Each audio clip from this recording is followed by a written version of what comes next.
Hi guys, DT here. Welcome to the Super Little Challenges podcast, available wherever you get your pods and right here on YouTube. On this episode, I had an awesome chat with energy healing guide Bo Bissett. Bo has developed his own technique called Amo Ni, which incorporates things like kinesiology, muscle testing, meridian release points, pranayamic breathwork, and NLP. We had an in-depth chat about that and also how he overcame some of his own personal challenges. Enjoy this one, guys. Let's get into it.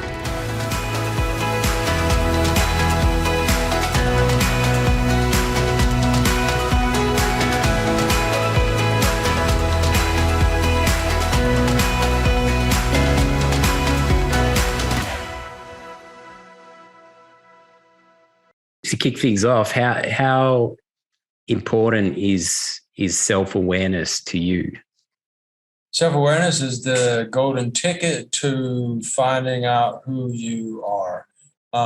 It's the bubble popping of you, bubbles being the programs that we've installed, right, from childhood, like our inner child and all the traumatic instances that we've embodied.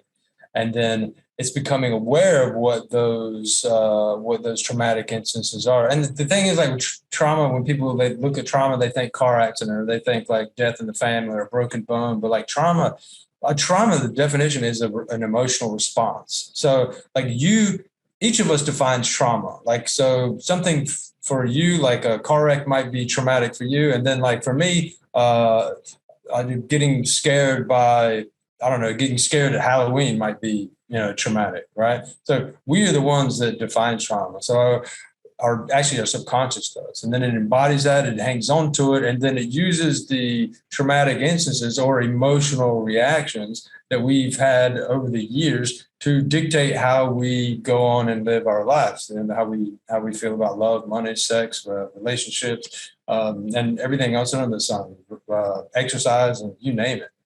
So until we find out what those emotions are that are running the programs, then most of us are walking around in an autopilot state, right? Running from routine to routine and constantly just like almost like glazed over.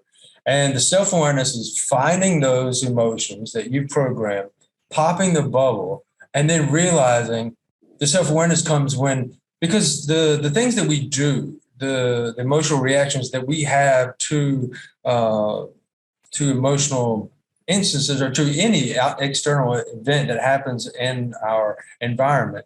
There are so many things that we think, that we do, that we say, that we feel, and that we just give energy off to that we're not even aware of because we're operating in that subconscious state, that glazed over autopilot state.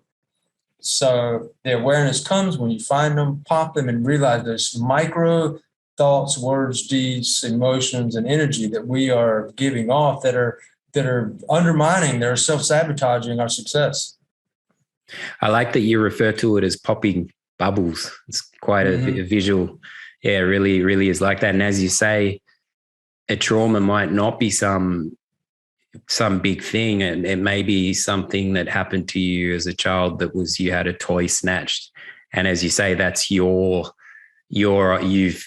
built a house on that, so to speak, and created the trauma that's carried on around it. So then really finding out what that's about and taking the time to dive into that to then be able to address it or accept it, I guess.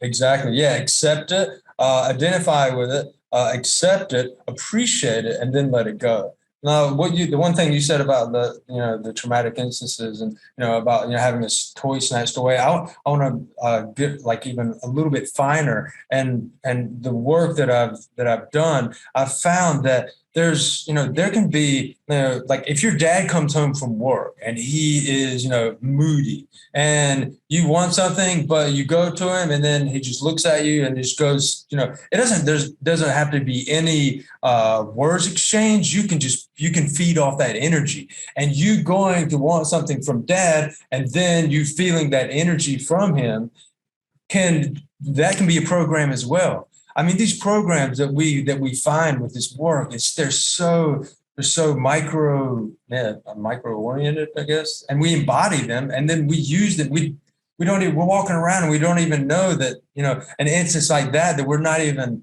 that was just, it happens in a blink of an eye, and that controls us. So can I call it a system or a technique sure. that you adopt is Amo Ni? Mm-hmm. I wanted to leave it to you to tell me what that's about. Is this something that you've developed, or is this a known practice? No, it's something that I've developed, but I've based on like a bunch of different other modalities. So Amo Ni, Amo in Spanish means I love, and Ni in Chinese means you. So together, the direct translation is I love you. And it's good because there's a blended philosophy. We use muscle testing from kinesiology, and also a meridian release point, a release chart from kinesiology. And that allows us to, with muscle testing, we can find these emotions and peg them on this chart, and then also use this chart to connect with certain release points on the body. So once we find this emotion, we know where it is, then we connect with it on a physical level, and then we use a pranayamic breath that I've come up with called the Amo breath. It's a 3-part breath, the A-M-O, A-M-O. And with the A, you bring energy in, and with the you're humming the energy around inside your chest, and you're pulling that energy in, that emotion in that we've connected with through the process. And then with the O, we expel the energy out and send the energy on its way. The 4th part is neuro-linguistic programming. So after the process is over, we use creative visualization to grease the wheels of intention to send the person further down their path of their hopes and dreams. That sounds super cool, I must say, because it's a bringing together of a number of techniques or approaches, and it's not as simple as just intellectualizing. So when you say it's an emotion in a particular spot, mm-hmm. saying that's a stored emotional trauma that's not, mm-hmm. that's blocked in a way, and you're pinpointing that, and then using these other techniques to ensure that mm-hmm. Is worked through. Yeah, the two points I want to highlight. One was the word that jumped out with me was intellectualize. I'm not smart enough to say it, obviously, but intellectualize. And that's just the beautiful part of this process is with the muscle testing, you get away from you get away from the mind, and you're just a connection with the body. So with self-muscle testing, the way that I do it, I use my control hand is my left hand. I'm right-handed. So my control hand, I use my index finger and my thumb. And then with my right hand, I use my pinky finger and my thumb. And I make 2 circles, and then I interlock them. Right. And so yes is the muscles stay strong and the chain stays connected, and no, it's a break. So yes and no. And so by doing that, by using muscle testing, and it takes some time. It took me to about 3 to 4 weeks before I was able to establish like a very confident connection with my own body. At first I started doing it and I was like, dude, you're an idiot. Like, what are you doing? Like, this is stupid. But it takes time. And once that trust is the biggest part. So once you establish that trust, you're basically connecting with the subconscious. And once you do that, once you figure out what your yeses and nos are, you have the keys to the castle, because then you can talk to the subconscious. You can find out where these emotions are. You can find out what age that you embodied them, who was there, the situation. You just yes or no questions. You can needle down the answer to a very fine point. Then you connect with it. Sometimes we find an instance where there's no mental connection, but we connect with it in our body. The other point that you brought up was about emotions being stored. And I like to imagine the body like our high school hallway, just littered with lockers. And instead of books, in these lockers, we keep emotions, because we're emotional beings. And as we talked about earlier with the subconscious and how it programs things, it's the subconscious when we're kids is constantly grabbing onto any emotional reaction that we have. So the next time a similar instance happens, then it can play that program and not have to take its take its focus off its main priority, which is keeping you alive, running the heart, keeping the lungs pumping, the cellular regeneration going, the hormones going, and all the inside stuff that the subconscious takes care of. Yeah, we often get stuck in a loop, I think, and it's about breaking these patterns. The quickest thing that I can give you right now to break yourself from a loop, a story loop. Now this is something just will happen on the surface. But next time you find yourself creating a story in your head, as you build a story, maybe it's, something a friend did to you or something that happened at work or whatever it is, right? We start building story and then, oh, this means this and then that means that. Stop yourself just for a second and ask yourself, is it true? Is this story that you're creating, this story that you're building, all this, like it's like a tumbleweed, right? It goes around and it gathers more and more, like a snowball. It just gathers more and more, right? It gets bigger and bigger. And by the time you've run the story in your head for maybe minutes or hours or sometimes days, it's huge, right?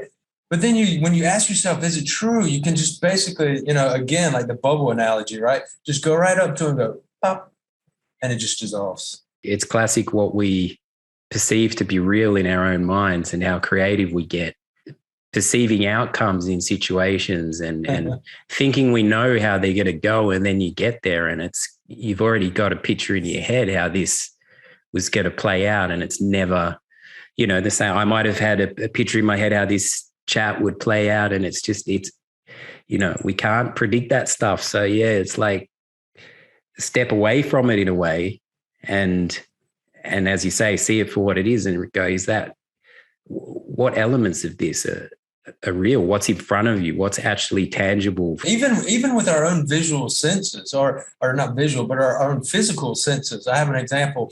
2 weeks ago, my wife and I went out. We live right on the coast of Taiwan, and down from us, we have this little water sports center, and we go there and take out kayaks and stuff like that. And this day, it was a beautiful day, and we're kayaking along the coast, just like cliffs dropping down to the ocean, and we're paddling along. And we look into the distance, and I pointed to my wife up ahead, and I was like, "Look at that cliff up there. There looks like there's been some runoff, and then there's like a huge gaping hole that goes to the other side. Like there's, it's almost like you could, if you were paraglide or what do you call it, like a parachute guy, or a wingsuit guy, you could fly through there and just shoot through the hole, right?" And we were just like dumbfounded. We were like, oh my God, I can't believe we've never seen that. Because you could basically like drive a car through this huge hole. But the closer and closer we got, just still marveling at it. And then at the last minute, we both looked at each other and were like, oh my God, the sun was hitting a tree that was on the cliff just right. So it was illuminating the tree. So it looked like the tree was on the other side of the cliff, where it wasn't. It was just sticking out from the side of the cliff, and there was no hole there. So for a couple of minutes, we were like, wow, look at this cool nature thing that we just found. And but it wasn't even real. It was an illusion, essentially. Yeah, exactly. But pretty cool nonetheless.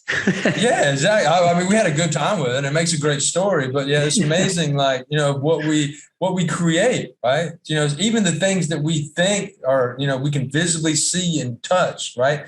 Our subconscious has discriminated over the years about what it will take in and what it won't. And it's defined, from a very young age, for you to just define that this is yellow, this is red, this is, empty, this is full, whatever, right? But, we're not seeing the full spectrum of it. We're just seeing the amount that it's necessary for our subconscious to get it, to grab onto it, and to move on.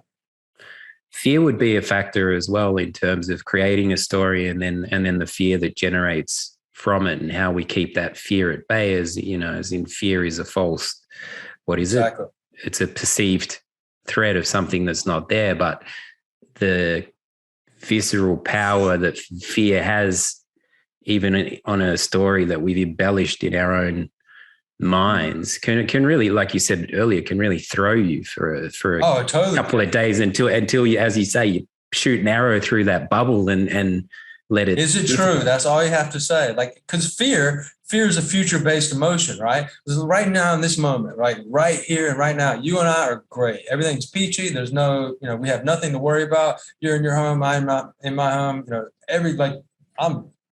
great.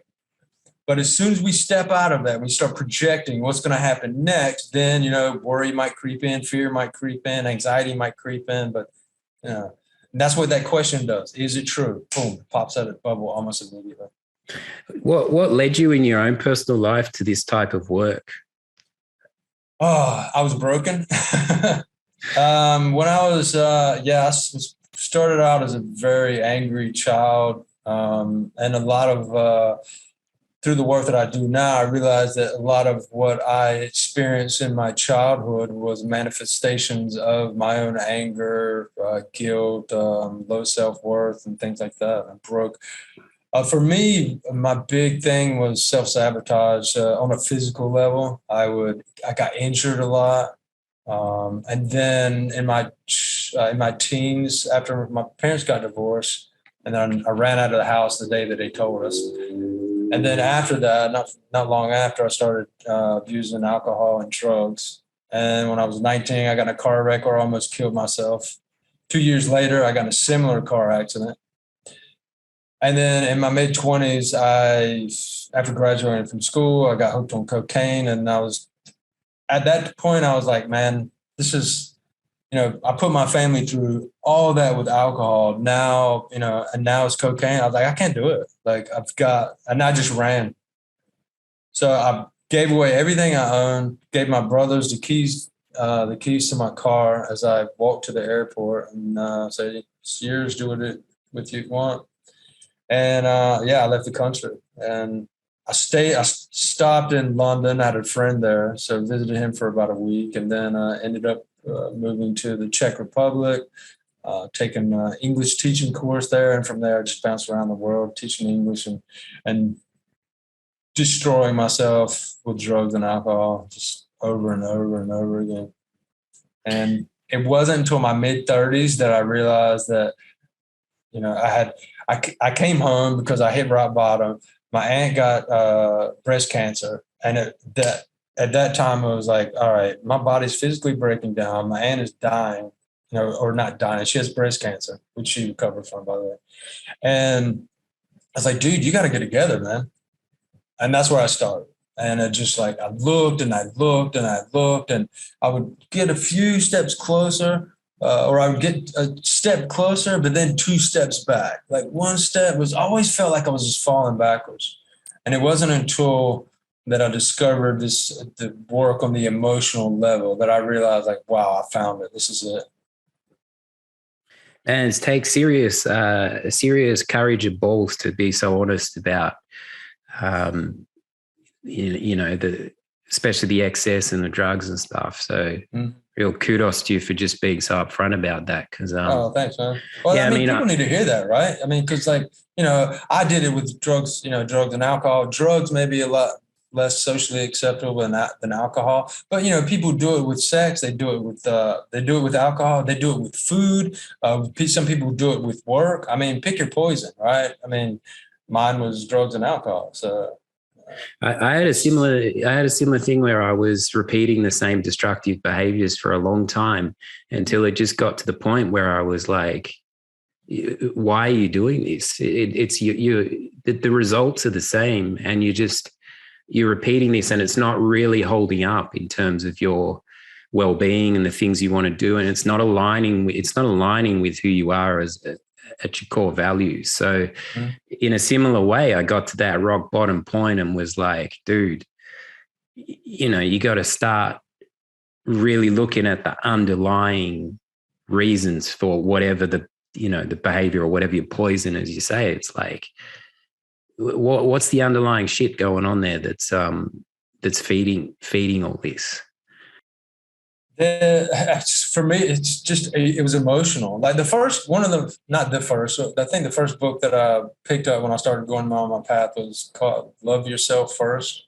But one of the first scientific books. I read this book called Molecules of Emotion, and it was written by Dr. Candace Pert. And in it, what touched me was that like our emotions affect us on a molecular level. Like it's so, and then I realized that like we're emotional beings. And I mean, it took me years and years after that, after I first read that book to find the problem. But I was like you know, I was always self-sabotaging myself and beating myself down. And that was the frustrating part. And I think that that's one of the keys. Like if you are feeling frustrated, that frustration, imagine it as friction, because conscious you wants to go in one direction, right? Subconscious you, who's holding on to those emotional patterns, wants to go another way.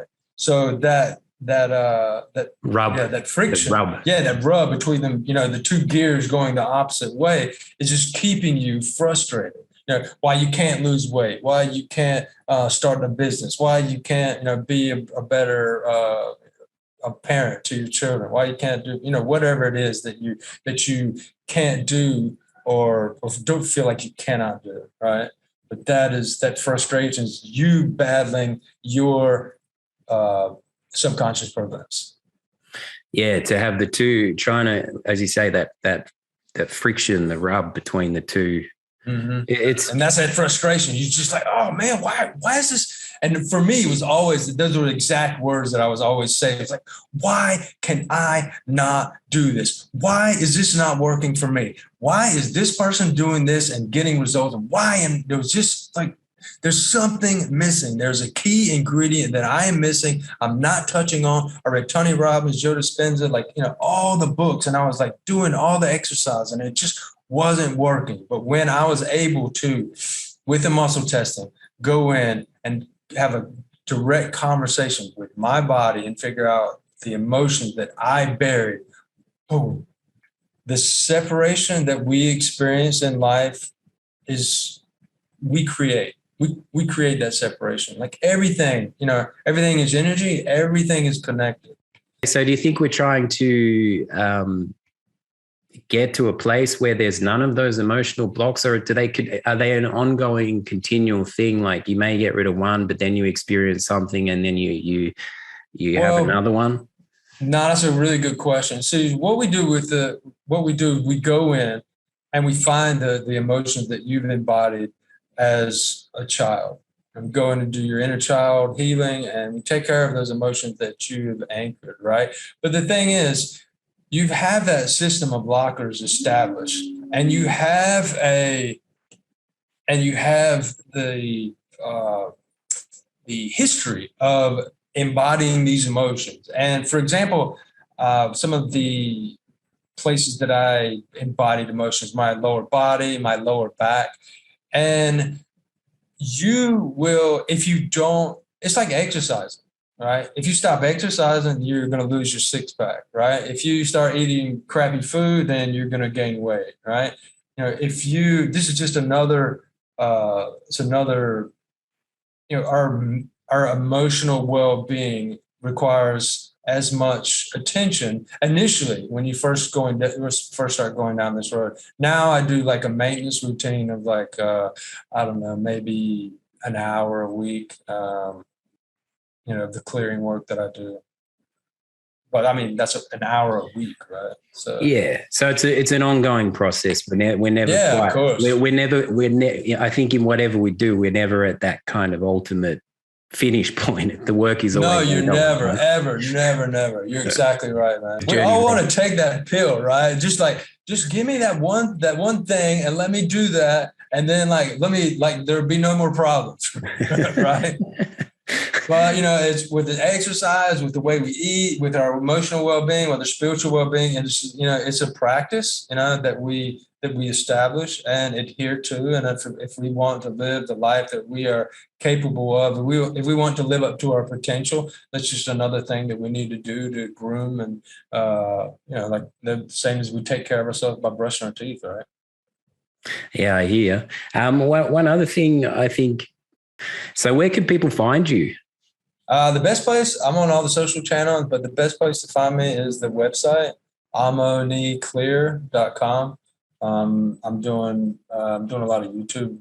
Been doing more YouTube videos recently, but yeah, the best place to check me on the website. I don't have any cookies. There's no like pop-ups, to snag your email address. Like if this work resonates with you, you'll read it and you'll reach out to me. That's the way I roll. The things that I have done that have really made the biggest benefit are the things that have forced me to go inside myself and heal myself. Right. So when I lead people through this process, like the beautiful part is like I'm a guide. Like I'm not the healer, right?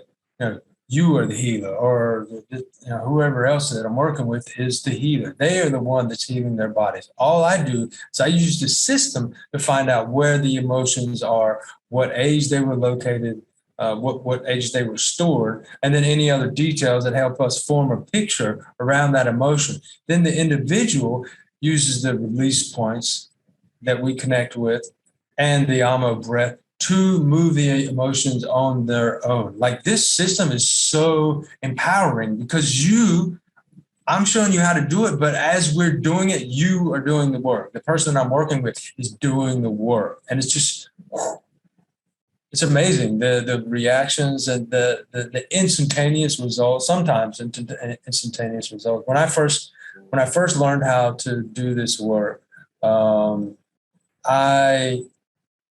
the first big emotion I cleared was shame.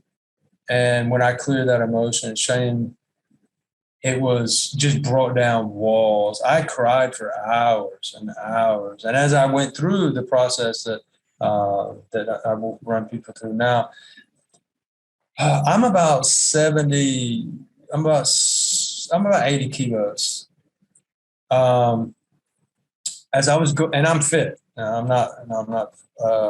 I'm definitely not overweight or anyway. So during this process, I went from 80 to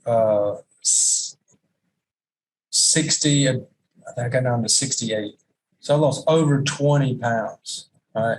And I'm not somebody that should lose that amount of weight. And like I said earlier, when I was talking about the high school hallway and the lockers, right? Those emotions, when they're in our body, they're holding on to physical mass. And so when they go out, they take stuff with them. Mm. Yeah, they're manifesting in actual physical weight. Yeah, exactly. You often see, and I know with myself when I work through some stuff, suddenly the shoulders are back, and you see people walking, and you can almost see that weight on the shoulders. All these little 1%ers that we have, and these tools that we have in our call it our human toolbox as we go on. Yeah, right. That's really what I'm getting. So you've introduced me to a couple of cool things to like dive into and check out.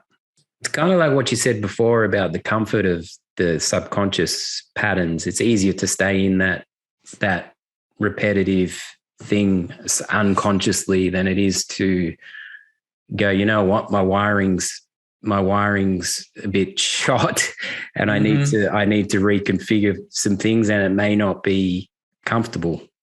Exactly. That is the one thing that I've found that it is the biggest defining trait in successful people. And I think it was Eleanor Roosevelt that said something to the fact that she tried to do one thing, each day that was a little bit outside of her comfort zone, right?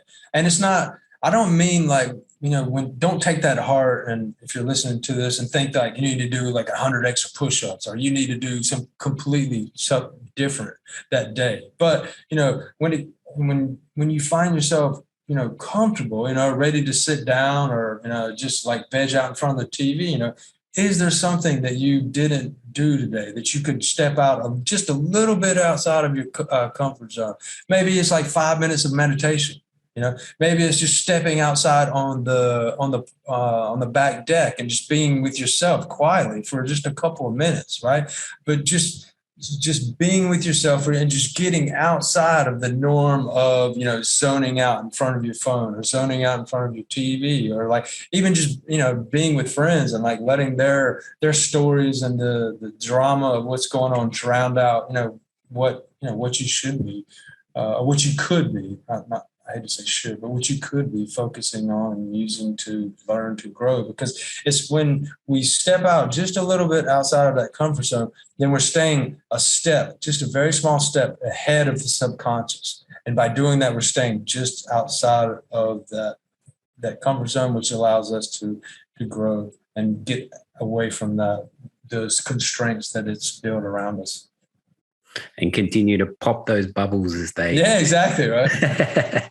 Nice one, man. Well, I really appreciate you reaching out and offering your time and sharing what you do. So, really look forward to keeping in touch. Stay in touch. Yeah, for sure. And if you have any questions with the muscle testing, let me know. And with the Guasao as well. Like, if you have any questions whatsoever, let me know. 10 years ago, if you asked me, I was like, the world's going to hell in a handbasket. Now, when I see things, I'm like, wow, we're definitely leveling up. Things are getting better. Like, we've done damage here and there, but like things are ultimately getting better. And I'm pretty stoked to be here and like be a part of what's coming.